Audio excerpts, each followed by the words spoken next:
There are moments in life when you behave in a way you don't fully recognize. You agree when you want to say no. You stay quiet when you want to speak. You laugh when nothing is funny to you. And later, when you are alone, you ask yourself a question you cannot answer. Why did I do that? Most people never go deeper than personality. They say that's just how I am. Or I'm just a people pleaser. Or I don't like confrontation. But psychology has always suspected something deeper beneath these patterns. Something less visible but far more powerful. In the early 20th century, psychoanalysis was dominated by one idea: that human behavior is driven by unconscious conflict, instinct, and desire. At the center of this theory was Sigmund Freud. But one thinker began to see something missing. Her name was Karen Horney. And she asked a question that quietly changed psychology. What if human behavior is not mainly driven by instinct or repressed desire, but by anxiety in our relationships with others? Not fear of danger, not trauma alone, but a deep, ongoing emotional insecurity about connection, acceptance, and belonging. And once she followed this idea, she discovered something unexpected. That personality is not random. It moves in patterns. To understand her theory, you first need to understand the world she was responding to. Freud believed early childhood conflicts shaped the adult mind. He emphasized instinct repression and internal psychological struggle. But Karen Horney noticed something missing. She saw that many patients were not driven mainly by instinct. They were driven by something relational. Fear of rejection. Fear of being unwanted. Fear of emotional insecurity with others.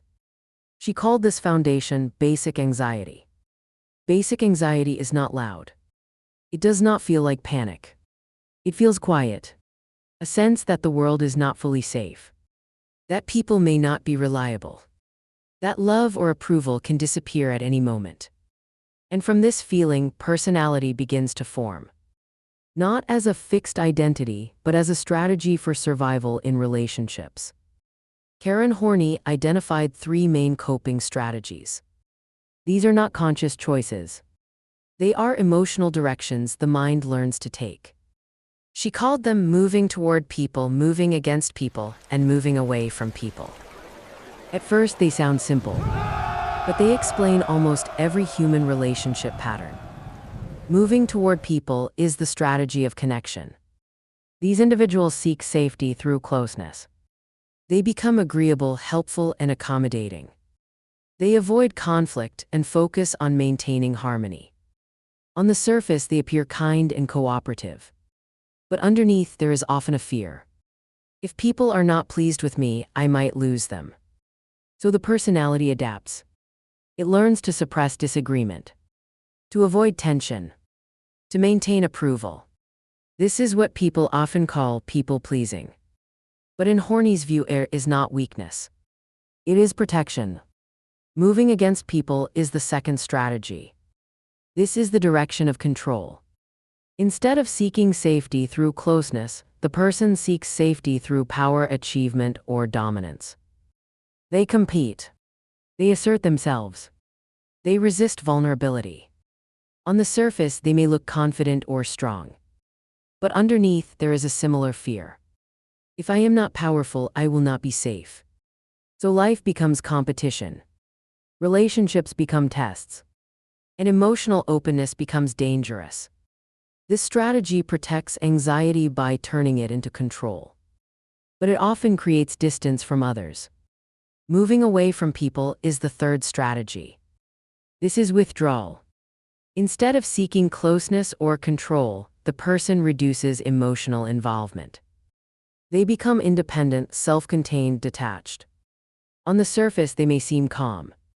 But internally, there is a belief. If I do not rely on others, I cannot be hurt by them.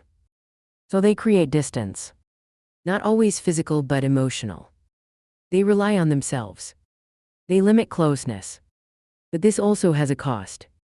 Connection becomes harder. Loneliness becomes easier. And emotional life becomes quieter. Most people do not use only one strategy. They shift between all three, depending on situation, context, and emotional pressure.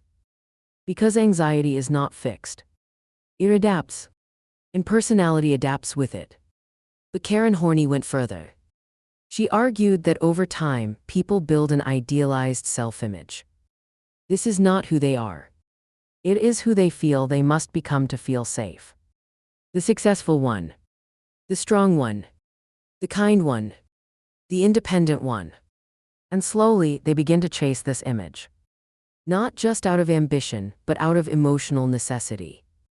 Because if I become this ideal version of myself, then maybe I will finally feel secure. But there is a problem. The more a person chases the ideal self, the further they drift from their real emotional needs. This creates internal conflict between who they are and who they think they must be. In modern psychology, this connects strongly to identity, self-esteem, and social comparison. Especially in a world shaped by social media, where people are constantly performing versions of themselves, strong, successful, liked, unbothered. And when reality does not match the image, anxiety increases. Just as Horney predicted. So what does all of this mean? It means personality is not fixed. It is shaped by relationships. It is formed through emotional safety. And it is maintained through repeated coping strategies. But most importantly, these strategies are not who you are. They are what you learn to do. And what you learned, it can be understood. And sometimes changed. Karen Horney also shifted psychology in a major way. She challenged Freud's focus on instinct and introduced a more relational view of the mind. Her work influenced later thinkers like Carl Rogers, who emphasized authenticity, self-concept, and psychological growth. But Horney's key contribution was simple. She asked a different question. Not what is wrong with the mind, but what makes the mind feel unsafe with others. And that changed everything. Because once you see personality as a response to relational anxiety, you begin to notice it everywhere. The person who cannot say no. The person who always competes. The person who disappears emotionally when things get too close. None of these are random. They are patterns. And so we return to the beginning. To the small moments that seem insignificant. The forced smile. The avoided conflict. The need to be liked. The need to win. The need to withdraw. These are not just habits.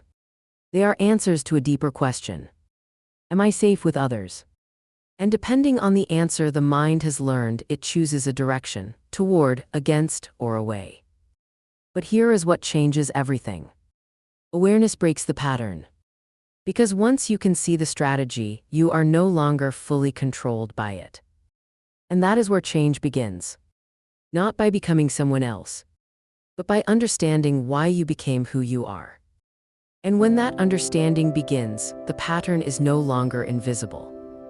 And what once was survival can slowly become choice.